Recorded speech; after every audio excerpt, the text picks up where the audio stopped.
सर्वसामान्य जनतेला पतसंस्थांचा मोठा आधार असतो। कमी कागदपत्रांमध्ये कर्ज मिळतं म्हणून किंवा अधिकचं व्याज मिळतं म्हणून ग्राहक पतसंस्थांकडे वळतात। मात्र महाराष्ट्रातल्या अनेक पतसंस्थांनी ठेवीदारांना गंडा घातलेला आहे। या पतसंस्थांच्या संचालकांनी कोट्यवधी रुपयांचे घोटाळे करत पैसे देखील लाटले। त्यामुळे सर्वसामान्य ठेवीदार हवालदिल झाले। पाहुयात याच संदर्भातला हा एक स्पेशल रिपोर्ट।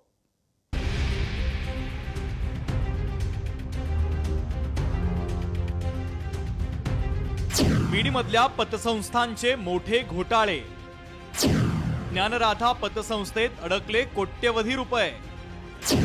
सर्वसामान्य ठेवीदार झाले हवालदिल।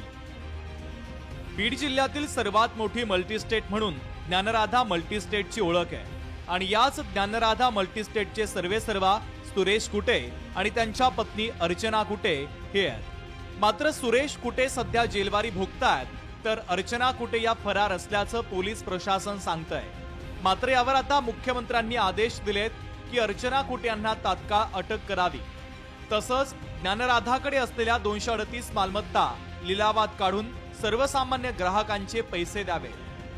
आदरणीय मुख्यमंत्री साहेबांनी ज्या काळजीपोटी विधान भवन येथे बैठक घेतली आणि त्या बैठकीमध्ये जे आदेश दिलेत त्या आदेशाची अंमलबजावणी किती दिवसात होणार आहे याची वाट आम्ही काही दिवस पाहणार आहोत। आणि जर अंमलबजावणी नाही झाली तर लोकशाही मार्गाने सर्व ठेवीदारांना सोबत घेऊन एक निर्णायक बैठक घेऊन आम्ही पुढचं आमचं लोकशाही मार्गाचं आंदोलन आम्ही जाहीर करणार आहोत। चहाचा व्यवसाय करून पोटाला चिमटा घेऊन ज्ञानराधा मल्टीस्टेट आणि साईराम मल्टीस्टेट मध्ये पैसे ठेवले। मात्र या पतसंस्थांनी हात वर केले त्यामुळे श्याम कोळेश्वर हवालदिल झाले। आता सरकारने निर्णय घेतलेला आहे, देवेंद्र फडणवीसनी ते तात्काळ अंमलबजावणी करावा आणि लिलाव करून आमचे पैसे परत द्यावा ही आमची मागणी आहे। भाजीपाला व्यवसाय करणाऱ्या प्रल्हाद शिंगटे यांनी साईराम मल्टीस्टेट मध्ये 8 लाख रुपये ठेवले तर ज्ञानराधा मल्टीस्टेट मध्ये जवळपास 25 लाख रुपये गुंतवले। मात्र पैसे अडकल्यानं ते चिंतेमध्ये आहे। साईराम बँकेमध्ये 7 लाख रुपये, ज्ञानराधामध्ये 25 लाख रुपये।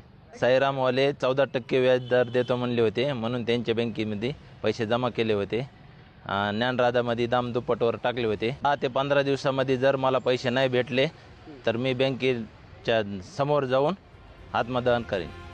बीड जिल्ह्यात एक नव्हे दोन नव्हे तर तब्बल 10 मल्टीस्टेट कोऑपरेटिव्ह संस्थांनी सर्वसामान्य नागरिकांना कोट्यवधींचा गंडा घातला। त्यामुळे सरकारनं या पतसंस्थांच्या मालमत्ता विकून ठेवीदारांना दिलासा द्यावा, तसंच गंडा घालणाऱ्या या ठगसेनांना कायमची अद्दल घडवावी अशी मागणी आता केली जाते।